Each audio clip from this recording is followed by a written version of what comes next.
Arrêtons cette tragicomédie. Voilà bientôt 6 mois que, sous pression de la communauté internationale, notamment de la France, la CEDEAO a voté des sanctions contre la junte militaire qui a pris le pouvoir au Mali.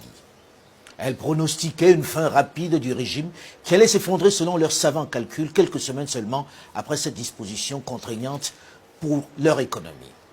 Erreur. Le Mali tient bon, il s'organise. Désormais, tout le monde a pris conscience que ces sanctions sont inefficaces et même contre-productives. Il est inacceptable qu'un régime militaire reste en place un quinquennat. Autant faire des élections. Les chefs d'État qui ont poussé à cette disposition ont presque tous changé d'avis au regard des conséquences qu'elles entraînent. Sur les 15 chefs d'État de la CEDEAO, il n'en reste plus que 2 ou 3 réticents à la levée de ces sanctions qui ont plombé les économies, non seulement du Mali visé, mais également de toute la sous-région. La Côte d'Ivoire, qui était vent debout pour l'adoption de ces sanctions, et le Sénégal, qui pour des questions de principe, parce que Macky Sall est le président de la Commission de l'Union africaine, ces deux pays qui payent le prix fort dans ces sanctions sont désormais plus pressés que tous pour qu'elles soient levées. En off, on cherche une porte de sortie pour que le président en exercice, Nana Addo Akufo du Ghana, ne perde pas la face. On multiplie les coups de fil, on cherche des arguties juridiques pour ne pas donner l'impression de reculer.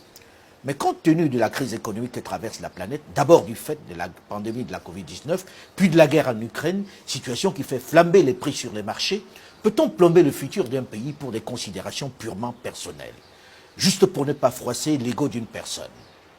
Cette crise a été particulièrement mal gérée par la CEDEAO.